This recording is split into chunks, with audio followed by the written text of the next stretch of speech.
Le 27 juillet 2019, ces images ont suscité la colère et l'indignation chez les internautes et défenseurs des droits de l'homme au Mali. Il s'agit de 61 personnes qui cherchent désespérément un refuge dans la ville de Djema. Elles viennent d'être chassées par leurs locataires sous la pression du chef de village de Djema après 9 longs mois de séjour. Ces membres de 8 familles sont originaires de Kainera, un village soninké situé dans la commune rurale de Djankounté Kamara, à une quarantaine de kilomètres de la ville de Djema. Révoltés contre les coutumes héritées de leurs ancêtres, ils ont quitté leur village depuis octobre 2018 pour échapper aux farouches représailles dirigées par les notables qui ne sont pas prêts d'en découdre avec les coutumes jugées esclavagistes. Chassés comme des malpropres de la ville de Djema, ces habitants de Kainera ont décidé de regagner la capitale malienne. Arrivés à Bamako le dimanche 28 juillet, ils se sont dirigés vers la Commission nationale des droits de l'homme. Aucune chance pour eux de trouver un interlocuteur. Ils ont aussitôt été renvoyés dans un espace vert à 200 mètres de la Commission nationale des droits de l'homme. Sur place, ceux qui refusent désormais le statut d'esclave racontent l'enfer qu'ils ont subi à Kainera. Angoni ko ante jonya ndela dro jonya ngone an ko ante odela ako angolola ka sura o am bolo way ibolola ka fe jaman sori ka mo bolo meni ko amandi ne hakilla abe se ka tani tabolo mi make bo ko wa dugubla ame se ka antoro dola o ye jitiganna ka sira kelende damma ambe ta fura burutige ka dam ka bagawma ko oteke kuma la surunyana har bimi an ka faliw nanga sago ba nyimi ko o site an faw ta ya an ba ta te ulle ta do ulle ta e du ko lo ulle ta e fembe anyo be laje ka to e me o yanje jila ko parce que kulle ta e kolonye me forasi min ko me ko wa ko orobine ambe anga ambela de jelende wori boko odla me o yanje o be la nyo be to e iya foro imina amma seneke Tieni moso be salo, tieni moso fenga femba sene. Ambe sigira, anye samia ke kasigi. Amma seneke. Na maso jonyama, ante seneke. Anka na magafoyuma. Ni hari drome kele ni be sanike. Ande mission beta fo jangonte de. Kata sanike. Anka duguni jangonte. Kilo bi segi. Ababo, ibeta sanike bena. Âgé de 55 ans, Gouneri Diakité n'oubliera jamais ce jour où il a été copieusement battu par les jeunes du village sur la place publique alors qu'il venait répondre à une convocation du chef de village.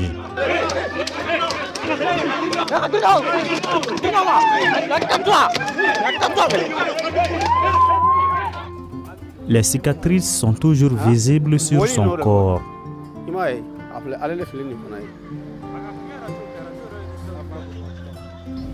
Kamalen duru lawli wuladani ala musa mbenga sokorla arto me mala mbedanga sokorla furage dron ko mako salam alaykum yo lamina akoko duguti ko ikana on côté bassi o jora kangon jasro ye bugoli fennu mbella be te pinnen na dron ne salam la ko ho o salamina ko nga sigi duguma folo o sigira duguma bolongon oye kuma info ko donc ko ne kalon surulula fo ko ne ka fo de ko kalon de ko fo ko ne ka fo ko kalon de an ko basite ko kuma ko ne kalon de sirawla e kalon esa parce que ne ba da ay position minta ko retala ne sigilembo la drone no bernyona doyena na kam mina ni seyete kam mina ni mbolo e kan ne labo kenema o bala ne bubolo iyenye chogomina dugutigi yere chokon. Les femmes et les enfants n'ont pas été épargnés des tortures physiques et psychologiques des maîtres des lieux. Macha Damba se souvient encore des larmes chaudes de sa fille devant sa maison. i furulen bɛ dugu in kɔnɔ i fana kana se an ka du ma n'i sera yen 20,000 i b'a sara an ka denmuso ye samiya kɛ salo i tɛ se an ka du la n'i taara i bɛ jɔ du da de i bɛ kasi i bɛ sagi. Après une nuit à la belle étoile en pleine ville de Bamako, loin des contrées qui les ont vus naître, les ressortissants de Kainéra sont reçus par le président de la Commission nationale des droits de l'homme le 29 juillet en présence des commissaires. Un huissier de justice est invité pour recueillir les dépositions. Après plus d'une heure d'écoute, le président de la CNDH crie halte à l'esclavage au Mali et invite les autorités à prendre leurs responsabilités. L'esclavage n'est pas permis. Il est interdit par l'acte fondamental du pays, par toutes les conventions internationales souscrites par le Mali. Comment peut-on continuer à encourager cela au nom de quelle culture? Il faut que cela s'arrête. On est en train d'empêcher des Maliens de cultiver leurs champs parce qu'ils ont refusé le statut d'esclave. On est en train de les empêcher de prendre la terre pour réhabiliter leurs maisons en pleine période hivernale. C'est pour que les maisons s'écroulent sur eux. Ça, l'objectif, c'est de les tuer parce qu'ils ont tout simplement refusé le statut d'esclave. Donc, je pense qu'il est temps que les autorités prennent leurs responsabilités. On ne souhaiterait pas qu'un autre problème surgisse dans la région de Kayes, en plus de la crise qui sévit dans les régions de Mopti et Ségou. Dans leur réquisitoire à la Commission nationale des droits de l'homme, les déplacés pointent du doigt certains élus d'avoir encouragé la persécution de ceux qui refusent aujourd'hui le statut d'esclave dans la région de Kayes. Nous en appelons à la prise de conscience au niveau de ces régions que leurs ressortissants, que leurs élus reviennent à de meilleurs sentiments. Parce qu'apparemment, ce sont les élus qui sont en train de jeter de l'huile sur le feu pour encourager ces pratiques inadmissibles. Quand vous parlez des élus, vous parlez de qui? Bon, on nous a rapporté des noms. C'est des témoignages qu'on a recueillis. Et il y a certains députés. Pour le moment, j'ai les noms. Nous allons approfondir les investigations. Il y a des maires. Nous avons assisté à la séance d'écoute. Les élus accusés par les déplacés sont les députés Mahamadou Awa Gassama et Mohamed Tunkara, élus respectivement à Yelimane et Kita dans la région de Kayes. Le maire de la commune de Djangounté Kamara, commune dans laquelle est situé le village de Kainéra, est aussi sur la liste des accusés. Le député de Kita dit que ces esclaves ont tort parce que pour lui, que la pratique est multiséculaire, que ce n'est pas du jour au lendemain qu'ils vont changer ça. D'accord, on ne peut pas changer ça du jour au lendemain. Mais est-ce qu'on doit croiser les bras? Il faut que ça commence un jour. Et c'est une lutte pacifique. Donc vraiment, ces députés-là, je ne le comprends pas. Mahamadou Awa Gassama nous donne rendez-vous dans son chantier à Missabougou, en commune 6 du district de Bamako. Au début de l'entretien, il nie l'existence de l'esclavage dans la région de Kayes, surtout en milieu soniqué.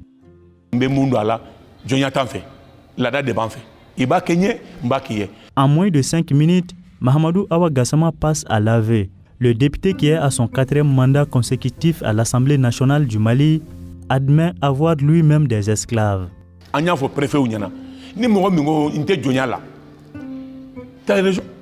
Tu es libre.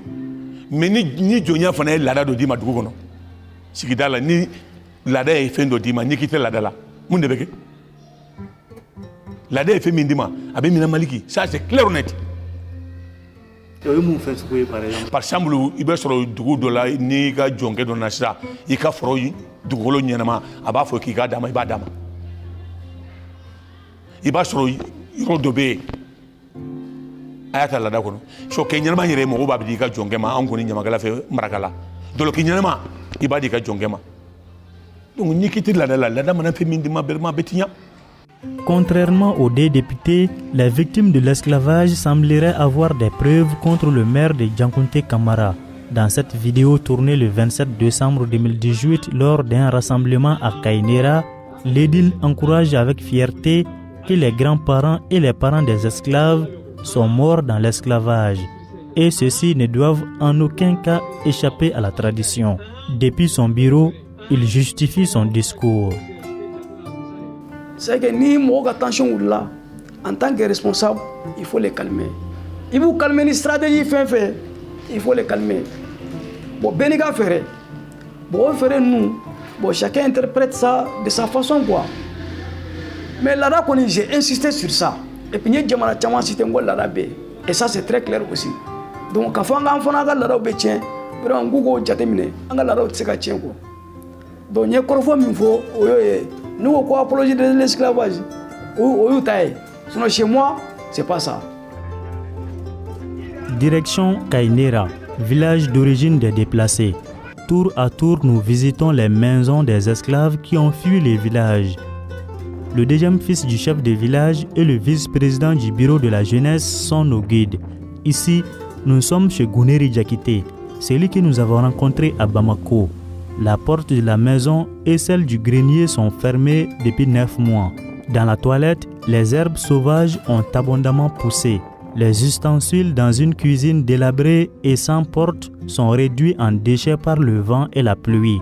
Sa cour est transformée en un immense champ de maïs. À quelques dizaines de mètres, un bâtiment de 2 niveaux. C'est la plus belle maison du village. Dans la cour, un puits à grand diamètre, le seul dont les esclaves révolutionnaires se servaient pendant la période de l'embargo. C'est la maison de Dama Sissoko, vivant en France. Ces 2 femmes et ses enfants fuyant le village ont fermé la porte à clé. Les guides tiennent à faire une déclaration ici. John Beseka Nijoa, John Tesseka Nijon, Jonia Tanfea, Ulila Kabaou Yeremadron, Ebeshi, Etashi Sanfe, Imati Ubeshi, Borosokono, Nitnas or Jonia Beseka, Jonia Tanfea, Yaratigi Dia, Banfea, Bitake, Bintake. Au vestibule de la chefferie, une trentaine de chefs de famille, parmi lesquels des esclaves soumis sont mobilisés. Le 3e fils du chef de village, Sema Traoré, répond au nom de son père affaibli par l'âge et une santé très précaire. Âgé de 60 ans, l'ancien aventurier est catégorique. Kainera n'est pas un village esclavagiste. Ils se disent esclaves, c'est eux-mêmes qui se disent esclaves. Comme je vous ai dit, ici à Kainera, tout le monde est libre de ses mouvements. Ceux qui se sont dit esclaves, ils travaillent pour eux-mêmes. Leurs maisons sont pour eux-mêmes. Leurs femmes sont pour eux-mêmes, leurs enfants et tous leurs biens. Même s'ils vont en aventure, s'ils gagnent des millions, ils ne rendent pas compte à personne ici à Kainera. Pour lui, les pratiques désapprouvées sont des pratiques coutumières qui profitent à tout le monde. S'il y a baptême chez nous, on se réunit et on fait toutes ces manifestations-là ensemble. Si ça est chez eux, s'ils ont égorgé un mouton ou bien une vache, c'est nous qui faisons tout le travail. La même chose chez nous. C'est ce qui se passe chez nous, c'est ça. Entre ce qui est entre nous, c'est ça. Quelle est l'importance de cette L'importance de cette coutume, c'est nous réunir. À Kainera, les populations acceptent le retour des déplacés. Mais tout est négociable sauf l'abandon des coutumes jugées esclavagistes qui, selon la chefferie, consolident la cohésion dans son village, malgré le trouble qui dure depuis plus d'1 année. Et celui qui veut respecter ces coutumes-là, nous sommes tous ensemble. Et celui qui ne veut pas respecter ces coutumes-là, vraiment, on ne peut pas vivre avec toi dans le village. Des chefs de famille esclaves qui se plaisent dans la pratique des coutumes soutiennent les propos du maître des lieux. Mimbambolea, Kashigidia, ni denkundi bembolo, foro le nembena, ambe shigidia nyombolo. Ne kamoso no lo kamoso, ambe be tobili ke nyomfe. Ni janan ya fanana abo chogola. Me ka fo jonya ma fo ateyro verere men ka neraya atamboleya. Depuis le début de la crise, les esclaves ont saisi la justice. Maître Modibo Sylla est l'un de leurs avocats. Il a déposé des plaintes depuis 8 mois, mais aucune suite n'y a été donnée jusqu'à ce jour. Et sur le sujet, je dis que je suis inquiet. Inquiet parce que j'ai introduit des procédures depuis janvier 2019. J'ai déposé des plaintes au niveau de la justice de Djema contre des personnes nommément désignées pour des faits d'agression, violence sur certaines personnes entre guillemets appelées esclaves. À la date d'aujourd'hui, nous sommes en août. Malgré que j'ai personnellement effectué le déplacement jusqu'à Djema pour aller à la gendarmerie, assister à l'audition des plaignants qui sont mes clients, jusqu'à la date d'aujourd'hui, je vous dis, le PV n'est pas encore fait. Le PV n'est pas fait. L'avocat accuse le major Ousmane Makalou, commandant de brigade de Djema, d'être à la solde des maîtres d'esclaves dans le cercle. Le CB n'a pas daigné faire venir devant lui les auteurs des infractions pour les écouter. Donc,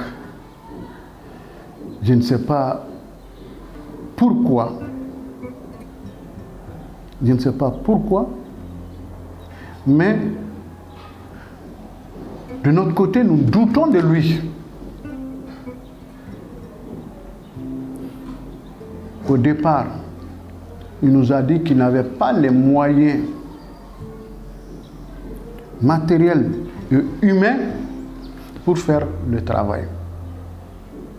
Mais par la suite, nous avons compris que ce n'était pas question de moyens, ni matériel, ni humain, mais c'est question de volonté.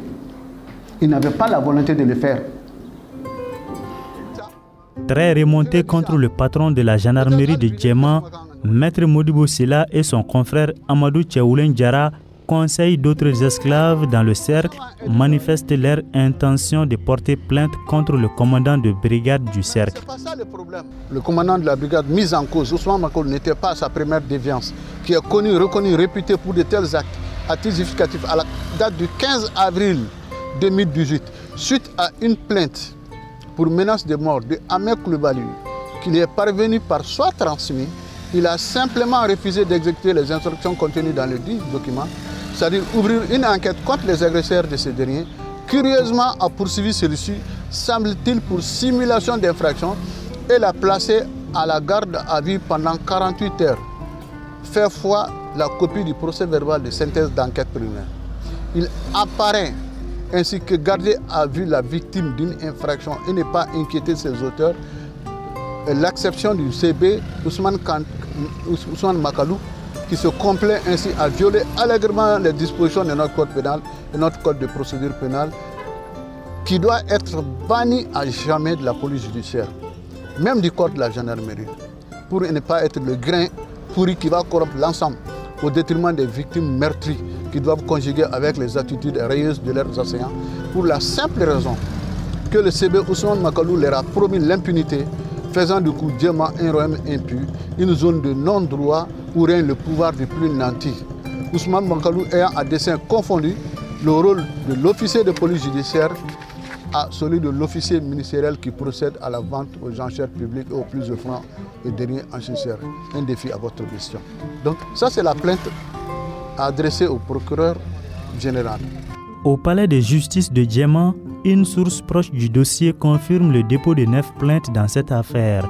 Elle atteste que toutes les plaintes ont fait l'objet d'un soit transmis à la gendarmerie pour mener des enquêtes interpeller les suspects et les conduire devant le juge.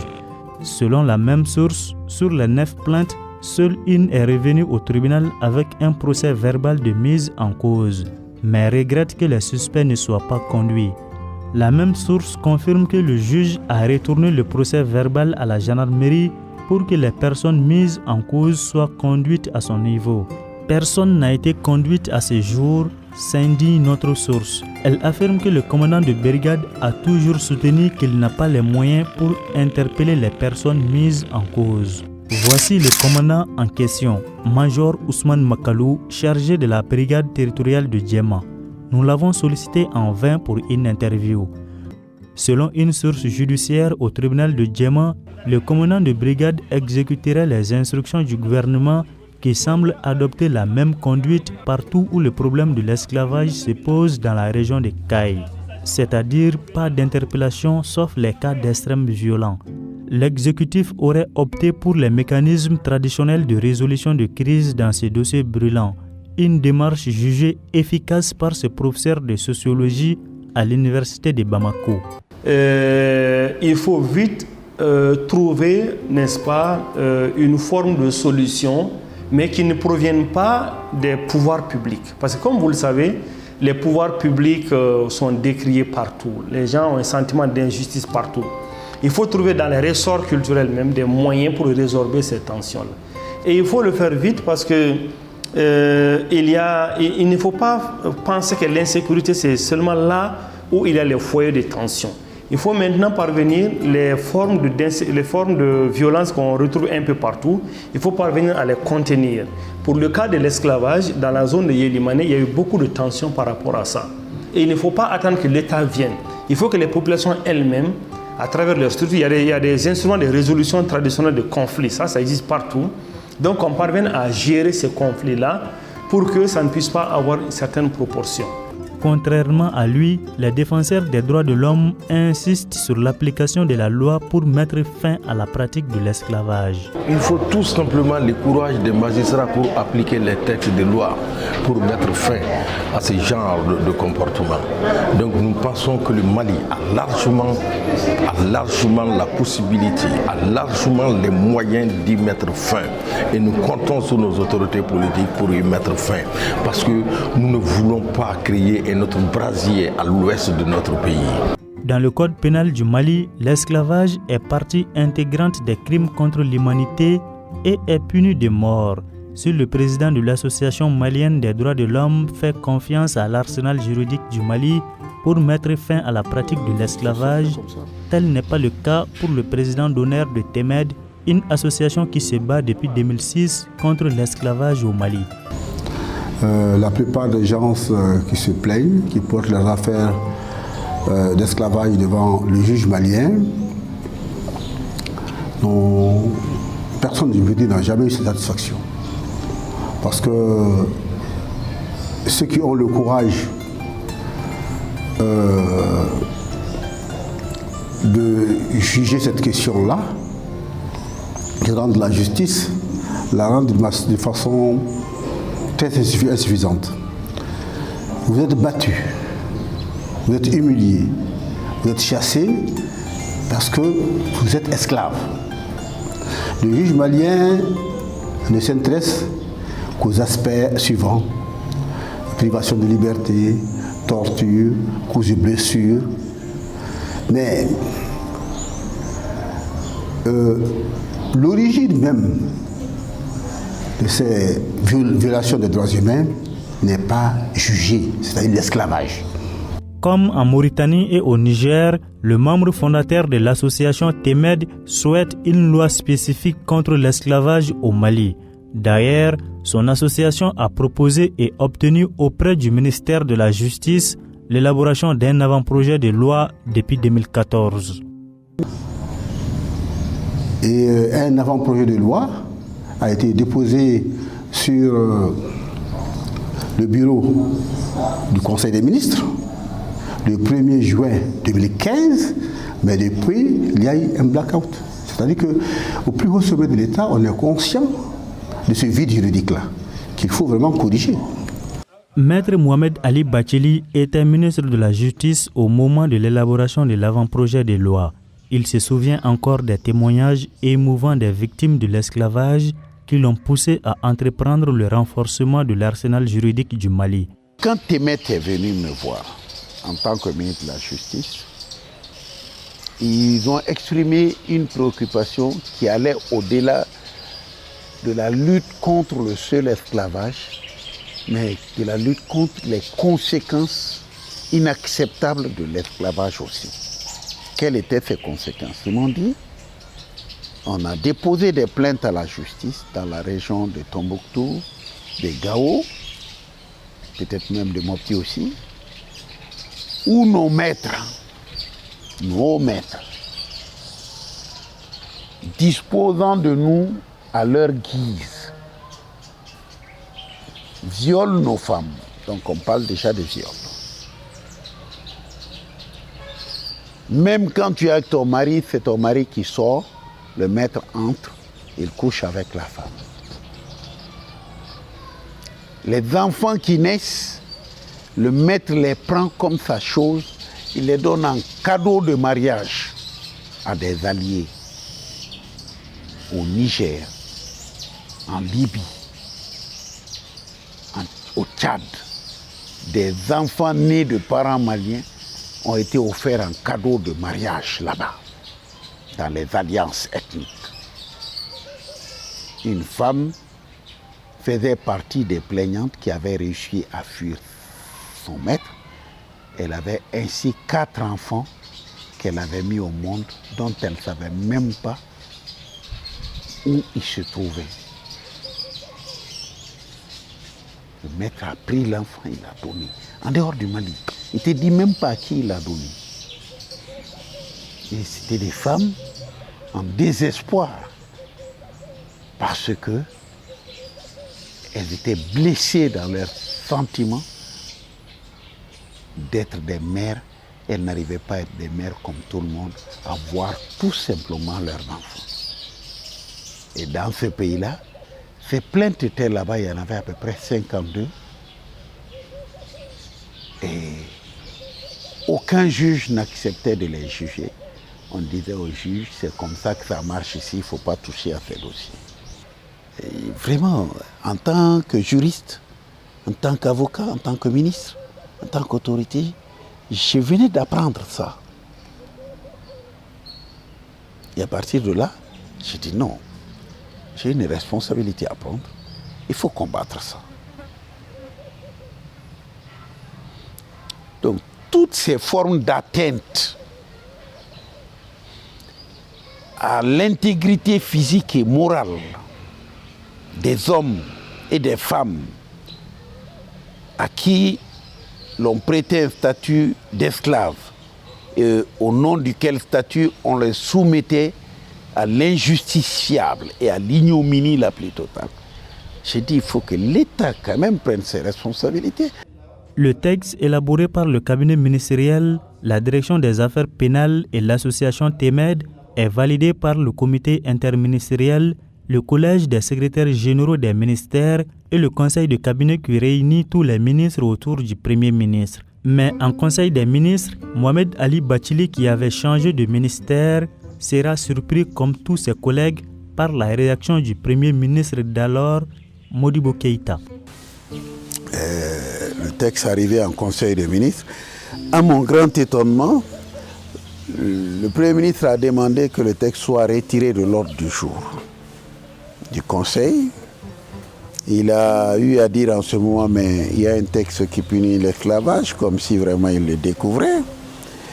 Et d'ajouter que voilà, si on adopte ce texte-là, si les gens entendent que c'est maintenant seulement que le Mali adopte un texte pour lutter contre l'esclavage, cela suppose d'abord que chez nous il y a l'esclavage, et ça c'est très mauvais de le faire savoir. Et de deux, ça veut dire que jusqu'ici on n'avait rien fait contre l'esclavage, ça c'est encore pire. Donc vraiment, il vaut mieux que la communauté internationale, il a dit, ne comprenne pas mal notre démarche et essaye à partir de là de dire, ah tiens, au Mali donc l'esclavage existe, Et il n'y avait même pas de texte pour le réprimer, c'est seulement en 2015 qu'on l'a adopté. Alors voilà, le raisonnement qu'il a eu à développer à l'endroit de Monsieur le Président de la République, parce que c'était curieux, dans la mesure où en conseil de cabinet, tous les ministres étaient autour du Premier ministre, et le texte est passé. Et en conseil de ministres, c'est le même Premier ministre qui dit « Ah, ce texte, il n'est pas opportun, il n'est pas bon, donc il faut le retirer ». D'abord, les ministres étaient tous étonnés. Le président a dit « Bon, monsieur le Premier ministre, si vous estimez que ça ne doit pas passer, on le retire ». Donc il n'y a pas eu de débat. Cette crise sociale fait craindre d'un éventuel basculement de la région de Kayes dans le cycle infernal de l'extrémisme violent. La première région administrative du Mali était jusque-là restée à l'abri des attaques armées jusqu'au 9 juillet où le camp de la garde nationale à Djoumara, à une quarantaine de kilomètres de la ville de Djema, a été visé par des hommes armés. Beaucoup de personnes craignent que les victimes de la pratique de l'esclavage ne soient instrumentalisées par les groupes terroristes qui sèment la terreur dans la région voisine de Koulikoro et dans le centre et nord du Mali. Si vous commencez à marginaliser des gens, si ces gens ne se sentent pas comme maliens et s'ils sont considérés comme étant des sous-hommes, ce serait un terreau facile pour ceux qui sont en train de lutter contre la paix au Mali, de venir s'accaparer de ces gens qui seront pour eux-mêmes des laissés pour compte, des frustrés et qui n'ont d'autre moyen que de choisir ces chemins-là pour parvenir à affirmer leur personnalité. C'est une de nos inquiétudes. Aujourd'hui, notre pays traverse une période très difficile. Nous sommes très fragiles. Nous avons des terroristes dans notre pays qui exploitent les faiblesses de notre système, la pauvreté, la misère,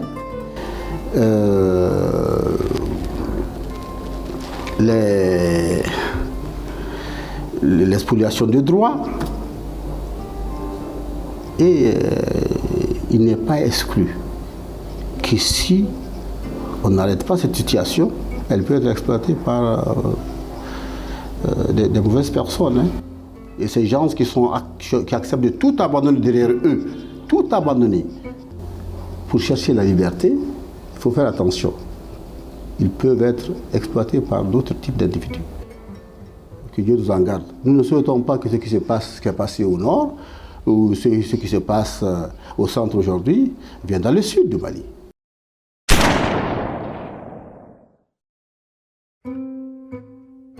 Nous sommes le 4 août. Dans sa logique de résoudre le problème de Kayinera en écartant toute procédure judiciaire, le gouvernement, à travers le ministère de la Justice, envoie des émissaires à Djema pour négocier avec les notabilités sur le retour des déplacés. La mission est composée des agents du ministère de la Justice, les députés du Cercle et des commissaires à la Commission nationale des droits de l'homme. Plus d'une quarantaine de chefs de village, parmi lesquels celui de Kayinera, sont invités. La rencontre se tient à la préfecture de Djema. Les journalistes ne sont pas les bienvenus. Les caméras et même les téléphones portables sont formellement interdits dans la salle. À la porte, 2 agents de la garde nationale sont mobilisés pour veiller à l'application stricte des consignes de sécurité. Commence aussitôt une fouille méticuleuse des invités pour que personne ne puisse accéder à la salle avec un objet compromettant susceptible d'enregistrer les débats. Après 7 heures de huis clos sans la présence effective d'au moins une victime, les émissaires et les notables du cercle se mettent d'accord sur le retour des déplacés de Kayinera à condition qu'ils se soumettent aux traditions désavouées par ceux-ci. Le même soir, les émissaires du ministère de la Justice se rendent à Kayinera pour informer les populations des conclusions de la rencontre de Djema. Sur place, le ministre de la Justice, Maître Malik Coulibaly, et le président de la Commission nationale des droits de l'homme sont informés. Le voyage des déplacés se prépare. Nous sommes le 5 août. Il est 10 heures. Les déplacés quittent Bamako pour Djema à bord de 2 cars. Ils sont plus d'une centaine. Un car tombe en panne en cours de route. Ils sont obligés de monter tous dans l'autre car pour Djema.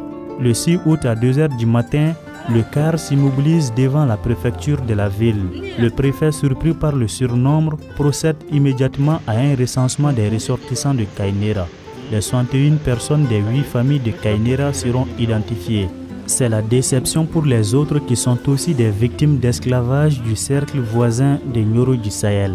A fora de ya famu nan nan be ministre soro nyano ima e bon fana ka délégation be donc anu be kuma nan be na benka minga donc ya fama be soro kata so mais an nana ya fama mo mo chier parce que karna na lajigi ya famu o yan tokota ya famu ya Kainera ka tokota ya famu kulu kata Kainera donc parce que ya fanya ko jama bade be ima e donc ko jama bade be donc nan nana wati min be tani be ya famu e korla mais ambe sigide ambe be benkando dika donc au benkan bo vraiment ala yake ya fama nana masigo kumala ko yan to dron de sebe ananga dembe yo vraiment ngoni be angonna filendo parce que bara ya famu bo ateka tasira fait quoi. Après cette première surprise désagréable, les déplacés de Kainera, ne voulant tomber dans un piège, veulent savoir maintenant les tenants et les aboutissants de l'accord convenu entre les notabilités de leur village et les émissaires du gouvernement. Le préfet invite leurs représentants pour faire le point. Les autres attendent impatiemment la fin du huis clos. Bon, anko ani ubena jabi minga uka fonye yananga ta Kainera mason go fonye mason o anga dula mo ni kingira kado nana unu kumanda ele na sanfɛ yanga mo kelen wele bo konuma jike folo kwa anko ni nambena kaminka nu ya fonye anfu afanye ya na abenantama ambesikata na mabeantama antesikata. Le soleil se lève sur Djema, accompagné des averses. Une journée heureuse pour une ville en manque de pluie depuis des semaines, mais le début d'un calvaire pour les déplacés de Kainera. Leurs représentants venaient d'être informés par le préfet et le chef de la mission du ministère de la Justice de la condition de leur retour chez eux. Le verdict est sans appel et la consigne est claire. Tout sauf l'abandon des coutumes du village, les mêmes qui sont à la base de la discorde. Kainera bitali mabo. Munya ke bitali mabo ukunya fonye ko ani durade lomu kumana mako. Iko nansera Djema ya.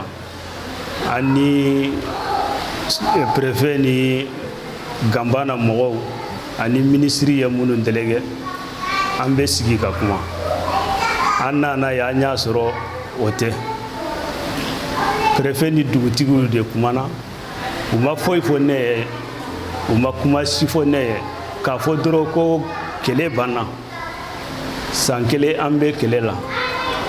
À 9h, le préfet, le commandant de la brigade de la gendarmerie, le chef de la protection civile et le colonel-major à la retraite Adama Kamisoko, chef de la délégation du ministère de la Justice, se réunissent dans le bureau du préfet.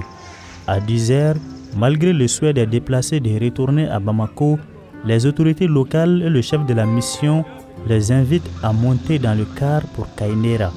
Tonton Diakité s'oppose et ordonne aux autres de ne pas monter. Sur instruction du chef de la mission, l'aile dure des déplacés sera arrêtée par les gendarmes.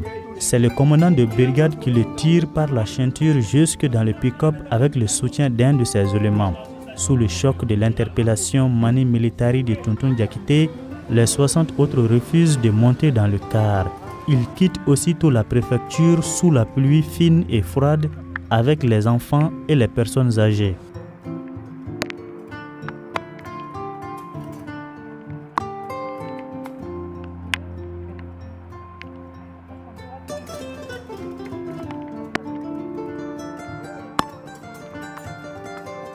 Betade tuntu takate ko anteta ya mina ina tara an ko ni fana teta an be tuntu de nofe anu fama yo tuntu mina an beta munyini Kainera an bo sage ka ta Kainera de Bamako de an teta Kainera de an be jemi nofe no o mina an beta munyini.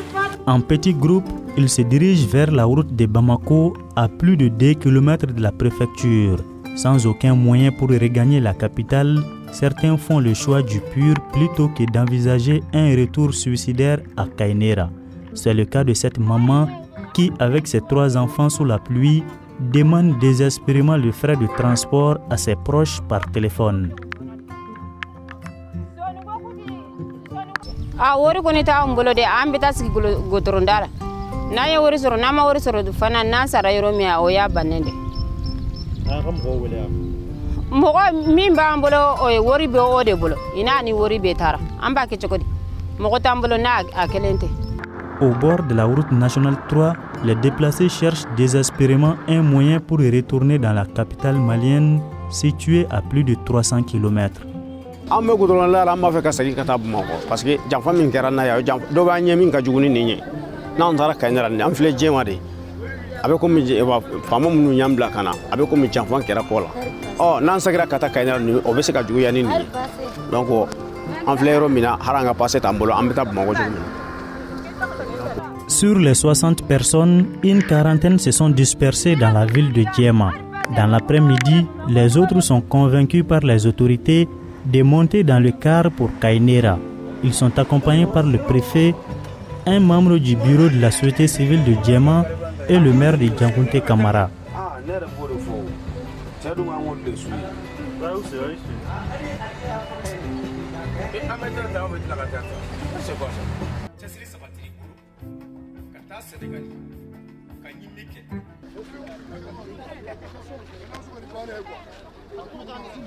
Après 47 km de route, nous voilà à Kainera.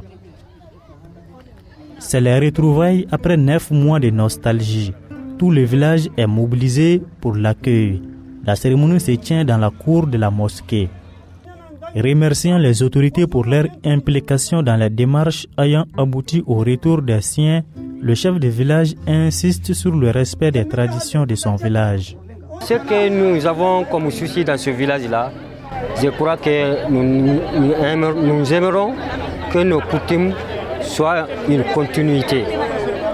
Les coutumes ne changeront pas et nous souhaitons aussi que nos frères qui sont venus actuellement acceptent ces coutumes-là avec nous. Et ceux qui ne vont pas accepter? Bon, ça on le verra davantage. Ceux qui ne vont pas accepter ces coutumes-là, davantage on va essayer de parler ça aussi. Le préfet et le maire de la commune expriment leur joie, même si tous les déplacés n'ont pas effectué le voyage pour faute d'un accord consensuel. Vous avez pu voir l'excellente chaîne de solidarité qui a abouti à ce résultat spectaculaire. Il ne reste qu'à les consolider et de façon très forte. Et nous souhaitons que cet exemple puisse vraiment faire tâche d'huile. Ces temps d'absence, de séparation entre parents, je crois que ça a permis à chacun de mesurer les conséquences vécues et vraiment je crois que chacun y a tiré sa leçon. Et en tirant la leçon, je crois qu'on ne peut qu'aller que de façon constructive pour la vie commune. Aujourd'hui, c'est vraiment un jour très heureux pour moi parce que la crise sociale qui prévalait à Kainera, que les gens ont qualifié de l'esclavage à tort. Bon, Dieu faisant bien les choses, les déplacés de Kainera qui étaient partis à Bamako, aujourd'hui sont de retour. Sur les 20 déplacés qui ont décidé de rentrer chez eux, seuls 10 sont restés à Kainera. Les autres sont retournés dans le même car. Parmi ceux qui sont restés, Famukuri Sissoko, sa mère, sa marade et ses frères. Leur porte s'ouvre pour la première fois depuis 9 mois.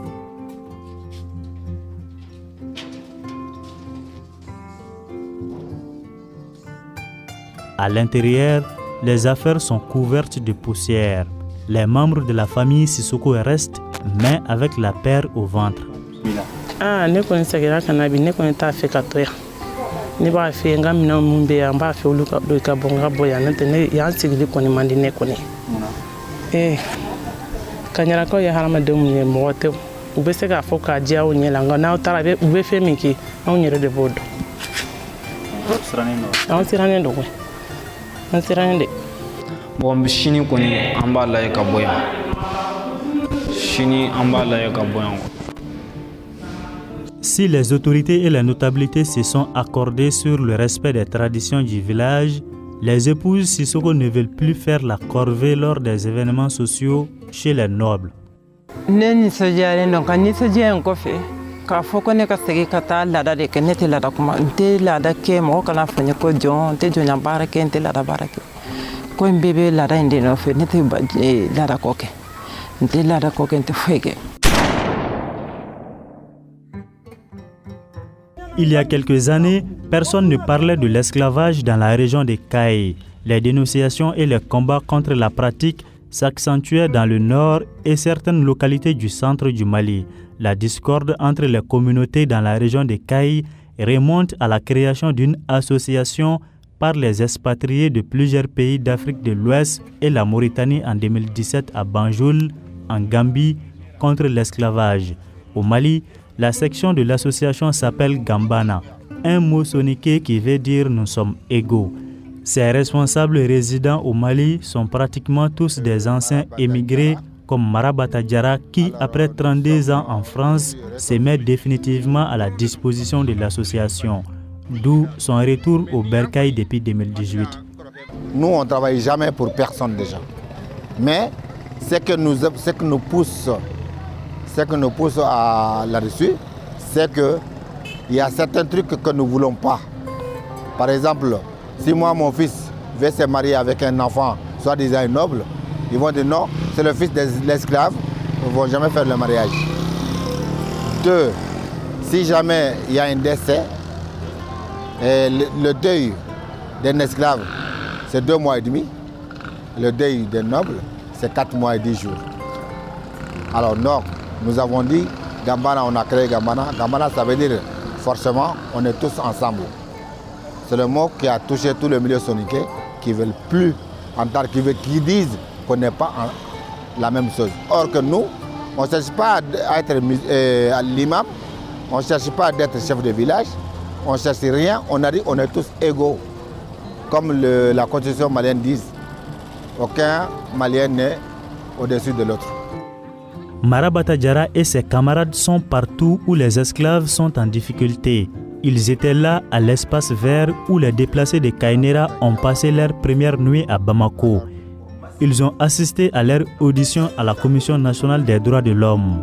Les voici au carrefour de Djema le 6 août, jour de retour des déplacés de Kainera. À chaque occasion, des mots durs sont tenus contre les notables. L'esclavage actuellement n'a rien à voir avec l'esclavage d'avant. Parce qu'aucun de nos membres qui se prétendent de dire qu'ils sont les maîtres d'après, qui n'ont jamais fait le djihad. Or, l'esclavage, ça vient du djihad. Dans le milieu soninké, il n'y a aucun soninké qui a fait le djihad. Alors, l'esclavage qui est là, c'est dû à la pauvreté ou au vol des enfants pour les traiter comme des esclaves. Les membres de l'association sont accusés d'être à l'origine du problème social qui prévaut dans la région de Kaï. Contrairement à l'association Temed qui se bat depuis 2006 auprès des autorités et maîtres d'esclaves pour la fin de la pratique, Gambana a adopté une méthode radicale pour rompre les liens de subordination entre les notables et les esclaves. Depuis la France ou d'autres pays occidentaux, il invite les chefs de famille de leur statut à ne plus se soumettre aux coutumes. À Kainera, Tcheblin Koulibaly, 74 ans, a été contacté, mais n'a pas voulu suivre le mouvement.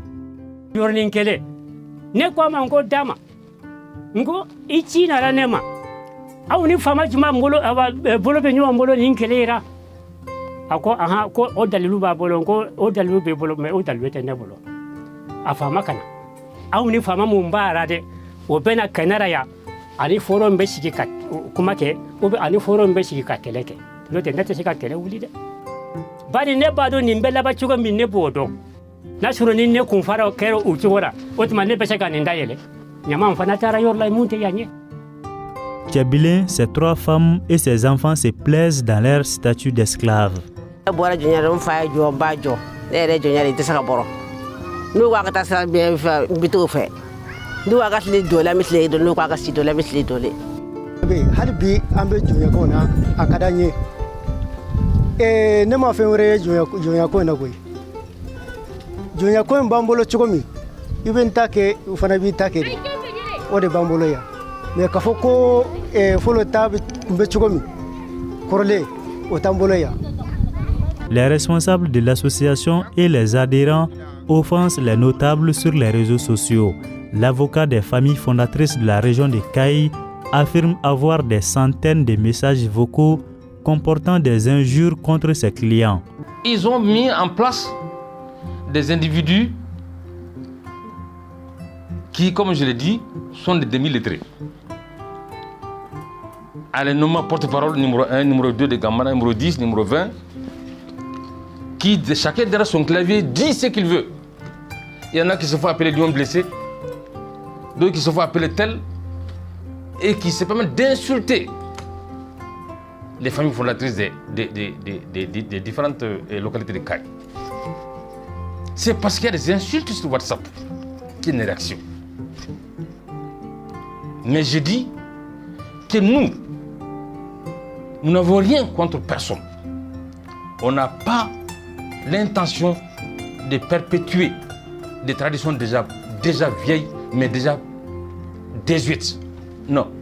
Près de 2000 personnes de statut esclave de la région de Kayi vivent toujours en exil selon un rapport de l'association Temed qui date de juillet 2019. Les agressions se poursuivent toujours contre les esclaves. C'est le cas de cet homme malmené et ligoté en public le 17 septembre 2019 dans le village de Crémi, cercle de Yélémané.